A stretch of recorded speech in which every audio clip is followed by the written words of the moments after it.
Welcome to Fables of the Fog, the least serious Dead by Daylight podcast on the internet. My name is EarthToLydia. I'm a very boosted survivor main. I am Earthan, and I main Jake and Trapper. I'm Nate. I'm a console player, and I play Jeff, the survivor, and I play Ghostface, the killer. And welcome to our modcast. This is our corner of the internet where we share ridiculous stories and occasionally have others do the same thing. So grab your blanket, get around that campfire, don't touch that hex perk, and we hope you enjoy your stay.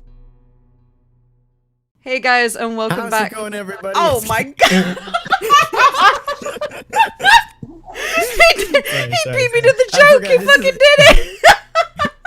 Sorry, this isn't my podcast. I forgot. You go ahead. Welcome to episode 4 of Fables of the Fog. Well, he's already kind of beat me to the punch, but we have a special guest today. King, do you want to introduce yourself? Hi, I'm King. You may know me from Boosted Gameplay on YouTube or Twitch, and yeah, we're here to have a lovely chat. And of course, we are joined by Nate, our other co-host. Today we're going to be discussing the changes that have come into effect ever since we've played the game. We're not going to be going over everything, of course, because we'd be here for the next 3 weeks.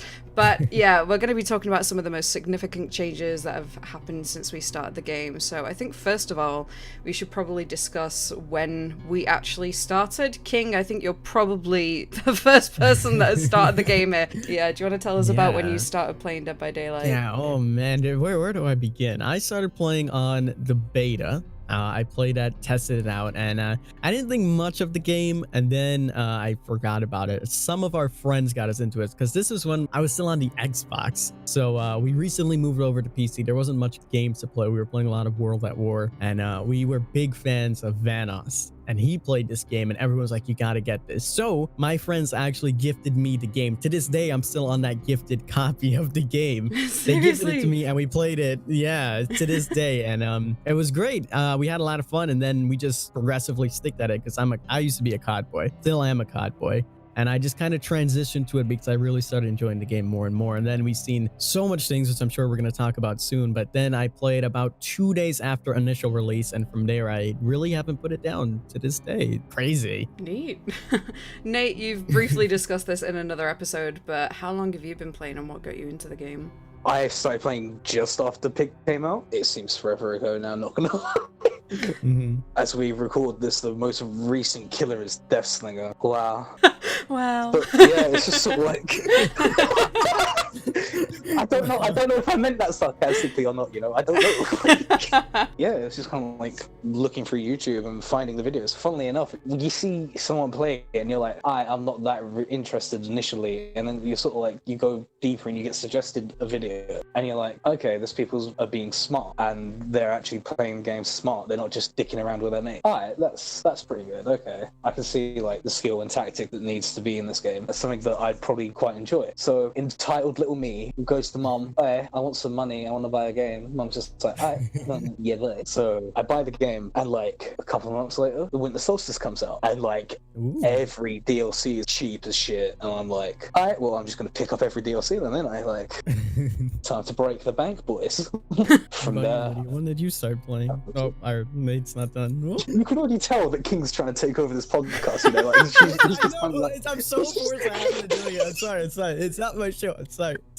So Lydia, when did you... I'm definitely the newest of everybody that's talking right now. I started playing in July of 2018, and that was because I used to play Overwatch religiously. It was the first multiplayer game that I ever played on PC, or in general, because, I mean, the only other multiplayers that I played before that were, like, you know, the split-screen games that we used to play with friends on console when we were all little. But, yeah, I got into Overwatch, and then I met a friend through Overwatch, and we played on that every single day together. And then I went on holiday in June of 2018, actually, and when I came back, he was like, oh, I met a new friend, and she told me to get this game called Dead by Daylight. And I'd heard about it a lot, but me being stupid, and this is about to make a few people laugh, I'm sure, I had always confused Dead by Daylight and Dying Light. that game, Dying Light. No. Yeah, I'd always Okay. confuse them. So I'd heard about Dead by Daylight a lot, but I always thought that it was Dying Light. So I never really gave it too much thought, and I was just like, I've seen like a playthrough of that before, not kind of my thing. And then my friend Jake, he was like, oh no, you should play Dead by Daylight with me because I don't like playing it alone. I'm scared. So I bought the game and got into it with him, and he ended up really not liking it. So he kind of went back on it and was just like, no, I don't really want to play this actually. I'd rather just like, can we go back to Overwatch? And I was like, as much as I like that, that's kind of had its time for me, and I really like Dead by Daylight, so I just kind of stuck playing ever since then. And the most recent DLC at that time was Curtain Call with Kate and the Clown. So even since then, though, we've seen an awful lot of DLCs being released, a hell of a lot of killers, and I don't know. I meet people now and I realize that I'm actually not as new to the game as everybody else. So, now that we've kind of established how long we've all been playing, let's talk about some of the most significant perk changes that have happened since we've been playing the game. Oh boy. King, I'll let you take that one over. Oh boy, where do I begin? Oh, I'm gonna be here for hours. Let me think. The most iconic duo of perks that have received changes. Oh man, I just thought of more. All right. We'll start with the number one. Decisive Strike. Oh my god. Yeah. Listen, when Decisive Strike came out, oh my days, everybody could run the perk. As soon as you get picked up for the first time, you can use it. It was so broken. And then eventually, after a long time, they changed it. There's also Save the Best for Last and Unrelenting. I don't know if you guys were around at this time. This was like ages. You would literally hit someone clean and then hit again before they could even make it to the pallet. Seriously? It was insane. And then, oh man, the old meta of Saboteur, where you would break the hooks in like no time at all, and the hooks wouldn't respawn for the remainder of the match. Oh, those are the days. Those are just some of the big perk changes. There's also self-care, sprint burst, adrenaline. All of these perks I got like crazy nerfed, but they used to stack. You could run hope, sprint burst, and adrenaline, and it would make you like 300% speed for like 20 seconds. It was insane. Those are some of the iconic ones I remember. You could get your exhaustion back while you were running as well, couldn't you? Yeah. 40 seconds, just run, bam. You just randomly sprint burst again. Oh man. Those were some of the huge changes that I can recall. Nate, what do you think about some of the ones that changed around the time that you started playing the game? Right, I'm gonna go for two off the top of my head that I know have impacted people quite a lot. Tinkerer, especially on Machine Gun Huntress. Oh yeah. Like, you used to be able to throw a ton of hatchets successfully with like pretty much no cooldown and dodge this bitch. Shadow clones fucking of hatchets flying everywhere. You're just like, oh god, it's like dodging a minefield, but it's fucking sharp. Tinkerer used to do something else as well, didn't it? It had a secondary function, something to do with helping other perks or add-ons. I can't remember which. Yeah. That's it used to like improve your overall power as well. That's the main idea. So sort of like that's why it used to be quicker. Like Insta Sword Billy would be like 5 times faster than it is now. If that was still it, you'd have been Insta Sword and Moried in 2 seconds in that game a couple of months ago. And then I'm going to talk about it because Ruin. Yeah. That's Like, a really big recent one, actually. we've got to look at how Ruin used to be. Ruin used to kind of suck to play against, but it was so great to have as a killer. It was annoying to try and like lose that little bit of progression if you hit a normal skill check. But if you hit a great, you got no progression, but it didn't go backwards. But then it's like the new one is it's bad, isn't it? It really is. Like, I mean, it definitely depends on what your build is and what your killer is. I wouldn't say it's terrible. the only people I can say it kind of works well on is like Legion, Freddy. If you can push them off and fake the teleport, that's pretty good. But it's just stuff like that where like they are now like killing a lot of like big perks and they're kind of like normalizing them, which is good. They should. But like a couple of them, like Metal and Man, there could have been so many better changes for Metal and Man that they didn't go with. Protection hit. How many people have you seen use Metal Man other than Lydia in the past 6 months? None. Actually, no, King, you went up against one the other day, and we were I all did, shocked. the other day. We were Yeah. all shocked to actually find out that it was Medal of Man, because I think everybody was just like, it's just borrowed time, it's fine. I think we're forgetting as well, just while we're on the topic of Ruin, let's not forget that it's actually been changed twice recently. So yeah, it had its full overhaul where it is now no longer a red skill check perk, it's all to do with regression and moving survivors off of gens. But before that as well, when I started the game, at tier 1, Ruin only affected 2 people. And then at tier 3, at tier 3 it affected everybody, but it actually didn't start out affecting everybody, so they kind of buffed it and then reworked it, which feels kind of strange. But yeah, no, when I started playing, Ruin was like, at tier 1 it only affected 2 people, so you actually didn't know if Ruin was in the game if you were playing solo and, you know, you weren't affected. Then at tier 2 it affected 3, and then at tier 3 it affected everybody. So I kind of feel like you didn't really see people running Ruin unless it was at tier 3. Right. Similarly, Noed. That also got changed in kind of the exact same way. So before Noed was at tier 1, it was like a haste status perk where you got a haste status based on how many dual tokens were still left in the game. At tier 2, it was a greater haste status, and then at tier 3, it gave you the exposed status effect. And now it's been changed so that it gives you the exposed status effect at every single tier.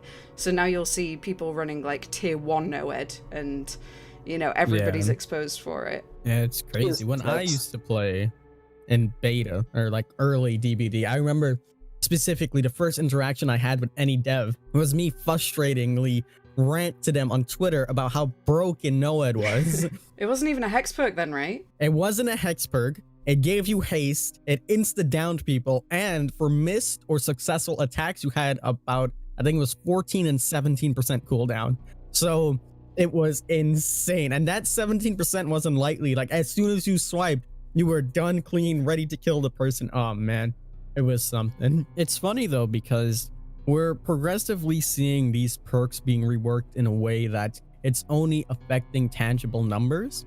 So we're only seeing like 60-40, let's say 30, whatever, right? And it's going to get to a point, maybe in the next couple of chapters, maybe a year from now, where we won't even have tiers for perks anymore. They've mentioned this before, and they said this is a big future idea, but as we're seeing, like you mentioned, Ruin used to only affect 1 person, 2 people, all the people. And then now it affects everybody just on different times. Soon we won't even have tiers. We're just going to have perks, and as soon as you get it, that's it. And that's kind of what they're leaning towards. So it's crazy to think that even now, while we're making this podcast, a month or 2 from now, 2 months from now, when the new chapter come out, that could potentially be an update that they can unravel, or even in their anniversary, which is in June, they could say that, hey, this is what we're doing. So it's crazy to even think about things like that. So people watching in the future won't even recall any of these perks that we're talking about in the state that they are at now. It's crazy. Oh my gosh, can you imagine how many people are going to be in uproar like, mine lost blood points, give me them back? Oh, man. I mean, you got to think as well, like, I've just remembered a couple of ones, like Leader, Prove Thyself. Yeah. Because Leader used to work on gens, and now it's just healing. Like, there used to be a lot more gen-related speed perks for survivors, but now, obviously, with them in the latest patch coming out in the next couple of weeks, changing speeds of gens again for survivor, it's gonna be like people looking back at how these perks used to be and how they would have helped now, and like how the differences between like when they started and when they are now is gonna be so strange and so different. Like, you have to think, like, King's been there since like Legacy. He's got Megacy. Okay. True. This guy's got Megacy. Okay. Pretty much every incarnation of this game. That's quite interesting what you mentioned about Prove Thyself as well, because sometimes these things change when other aspects of the game change as well, and it's also going to be affected in an upcoming update.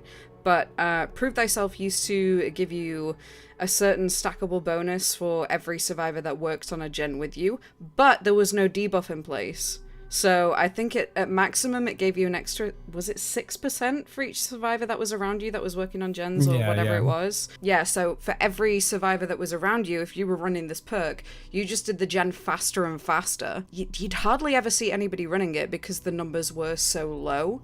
but then as soon as it was reworked and, you know, they've added a debuff for every time that a survivor hops on a gen with you, now this perk is all of a sudden more useful because it stops that debuff, and especially more so for everybody else that's running it around you as well. But also gives you a blood point stack, and then they're going to be changing the numbers for Prove Thyself again once we get this increased debuff for every survivor that's working on a gen with you. It's going to go from 10% to 15%, and now Prove Thyself is going to go up to 15%.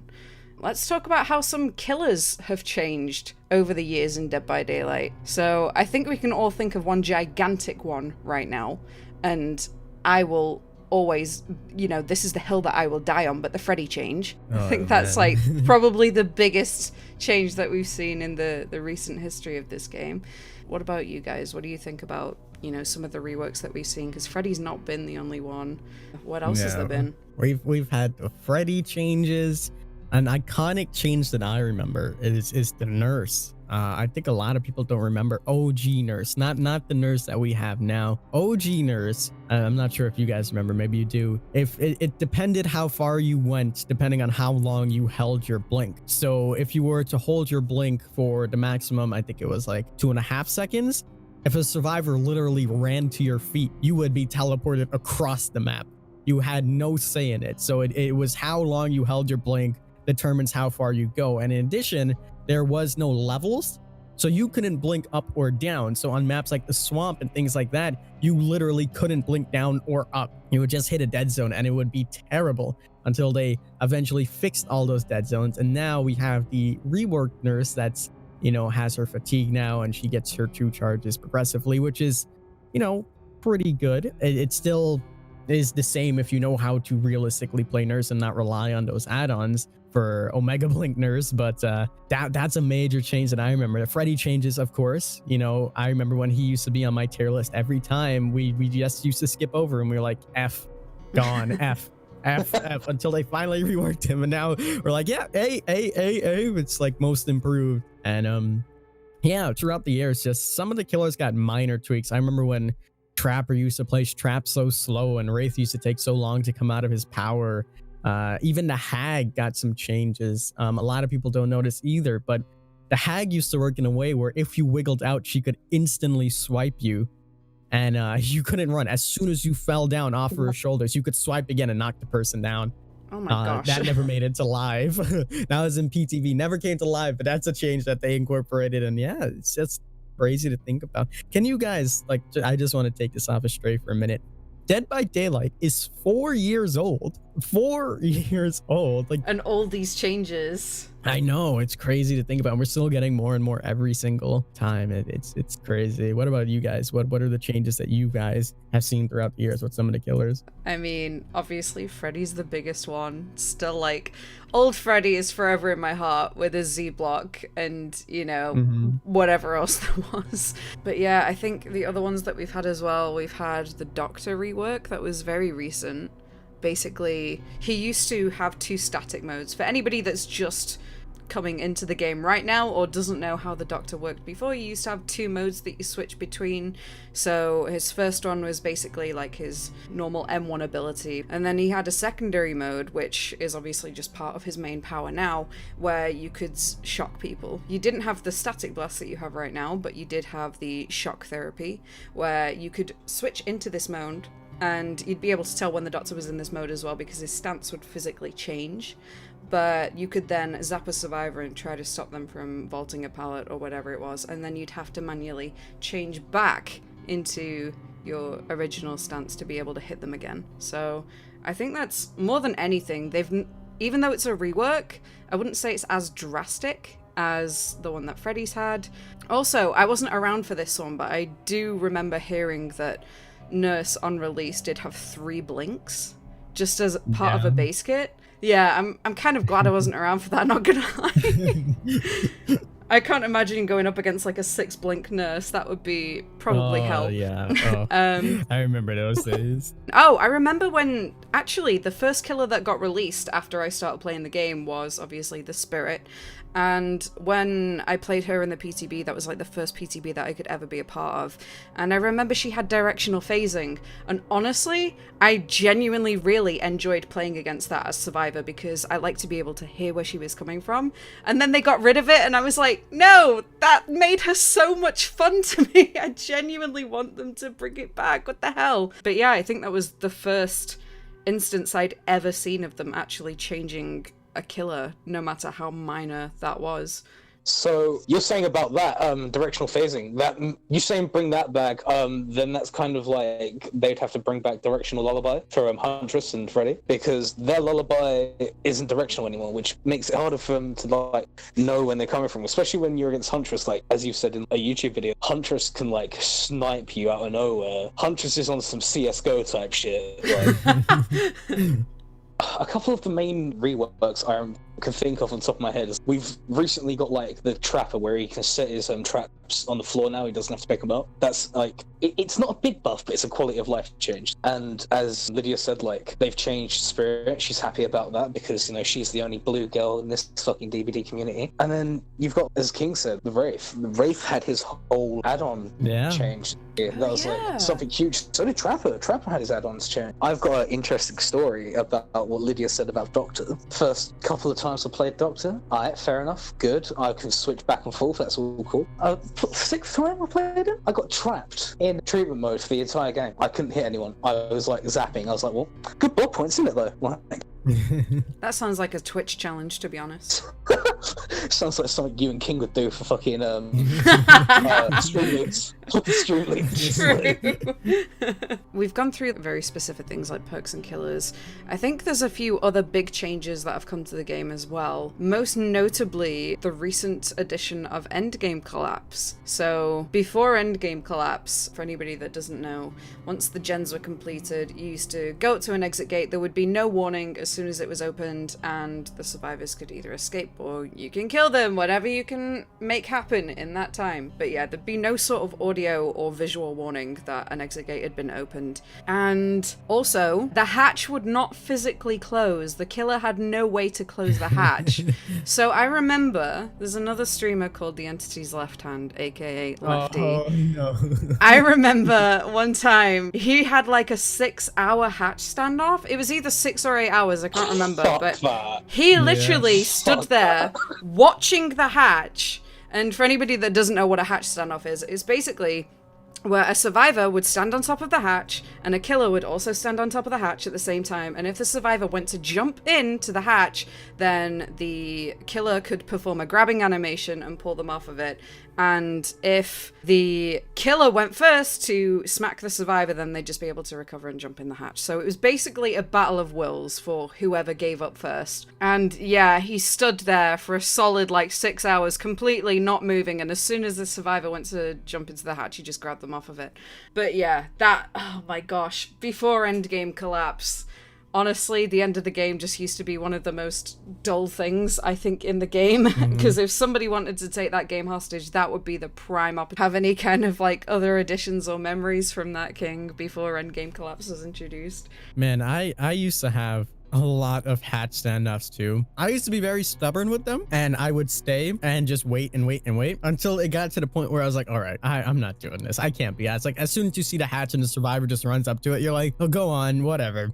Take it. And then they would have the nerve to trash talk you too at the end of the game. And I'm like, wow, all right. I remember about, oh man, this was like, I have a video about maybe 3 years old of them fiddling with the idea on their developer updates when they used to do the streams religiously, saying they would make a mechanic where you can lock the hatch. So I made this video. I'm like, this is going to be great. And it literally took them 2 years to incorporate that idea. Oh my gosh. 2 years. I swear. And I was like, wow, this is crazy. And like, obviously now we have the endgame collapse as well. I believe the hatch changes did come in one time in a PTB where you could lock the hatch, but endgame collapse wouldn't happen. You would just lock the hatch. There was no such thing as endgame collapse. And then they eventually introduced the EGC. But those were crazy times. That reminds me as well of some more changes that they had in a PTB. You guys probably don't remember this at all. There was a point in time on a PTB where you could physically kick survivors if you were on the hook. You would be on the hook, someone comes to rescue you, and you can refuse the rescue by kicking them. But they never went through with the idea, because I swear this is so true. You can kick them. We've done this, and they didn't put it in because they realized that it could be too spammy and you could just like troll someone with it, so they never put it in. But that was a mechanic that was coming into the game that just never made it. It was funny. How asking for a friend, how do I revert to a previous version of the game so that I can do this? Because the amount of times I get farmed in front of the killer, let me tell you, I would love that mechanic in the game. The other thing as well, that actually reminds me, I remember having a hatch standoff once with a clown, but I couldn't physically jump into the hatch because he was stood in it in a way where I couldn't jump in. So he was refusing to hit me or anything, and I couldn't physically get out of it. So it was, luckily, I kind of played a little bit of a mind game on him, and it was on Blood Lodge, and I managed to juke him around the killer shack a bit, and then I lured him away from the hatch, and I managed to get back and jump in. But like, I swear that used to happen so much. Like, I've heard several instances of where people are genuinely going, I couldn't physically get out. You didn't even realize you were doing it, but I couldn't get out of the hatch. You were just holding the game hostage at that point. Factual story, I once went for a piss in a hatch standoff and came back and won. What? You've got to extrapolate on that. Come on.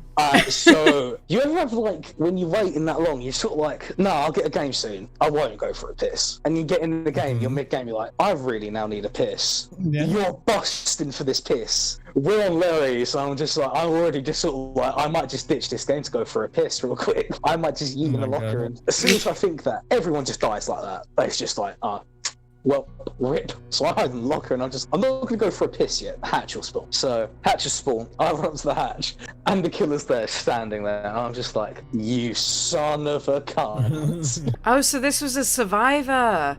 Honestly, from the way that you were talking, I thought you meant you won a hatch standoff as killer by being AFK.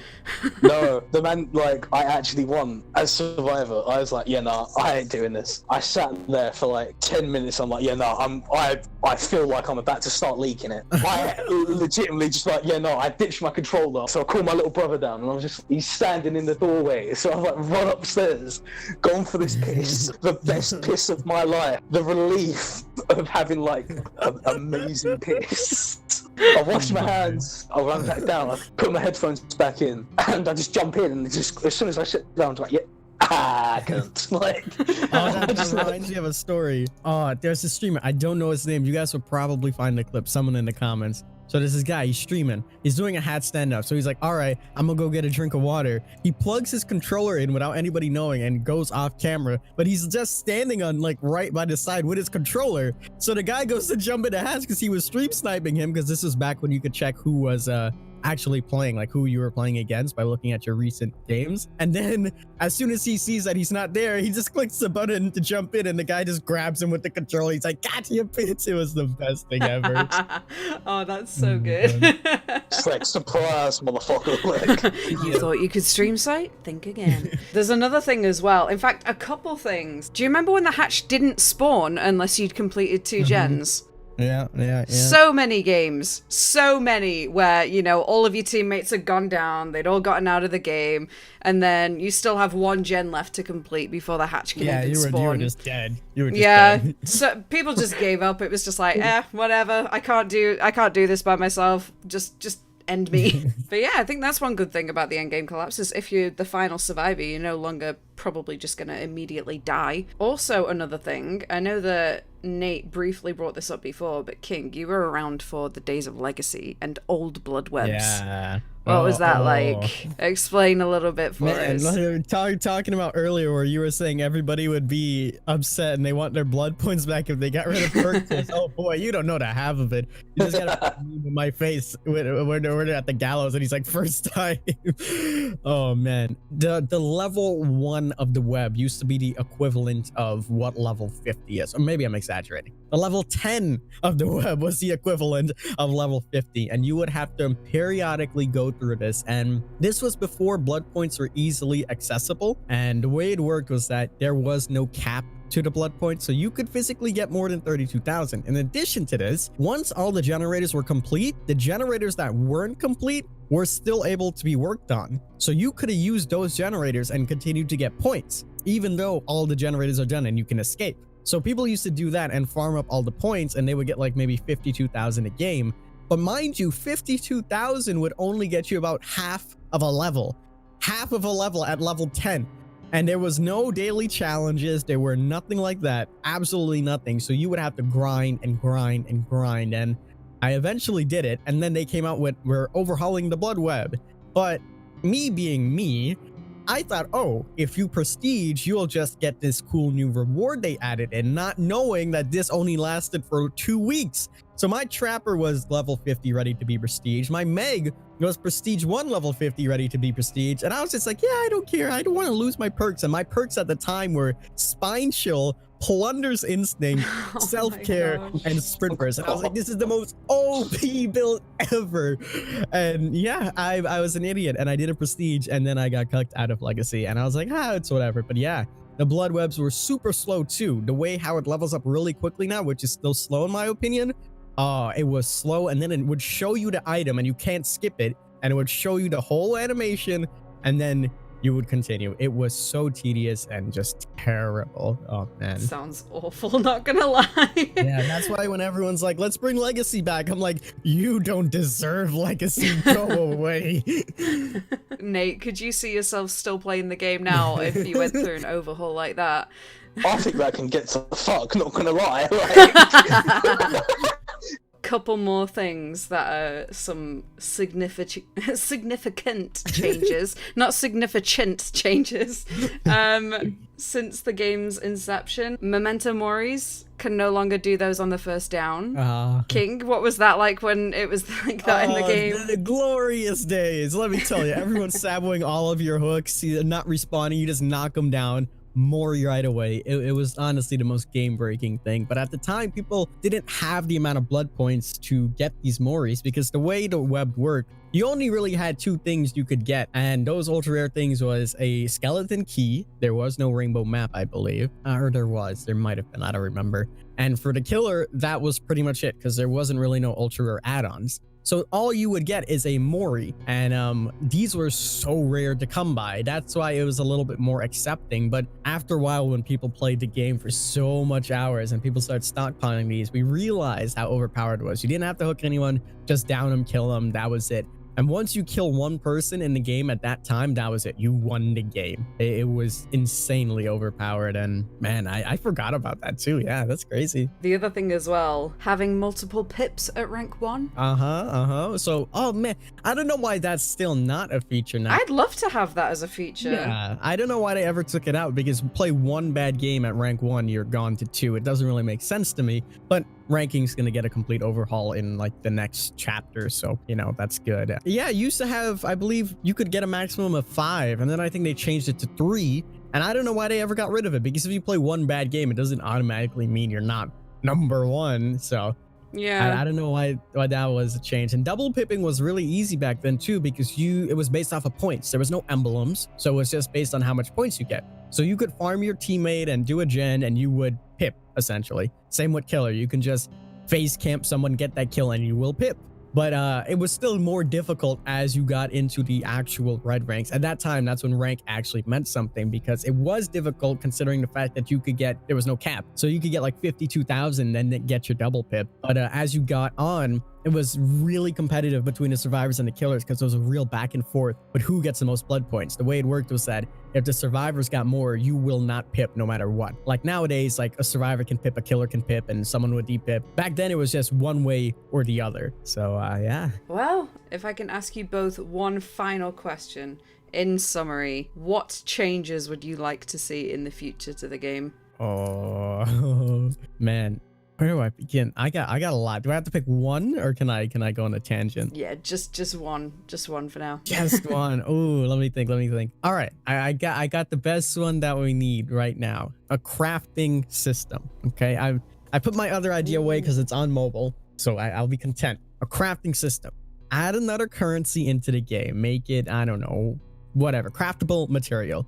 Make it so that for every week you can decraft and break down into components some of your items. You know, obviously they'll be balanced, so the people that have like 1 million of something won't be able to do that. You only can do a certain amount every single week, and then use that in order to craft better tier items, similar to how Streamloots works, where you can craft common cards and build legendary cards. It's the same mechanic. So many games have it. It's going to help so much people get the things that they want, because realistically, right now, people don't really care about toolboxes anymore, because everyone's saying they're weak. I disagree, but that's for another discussion.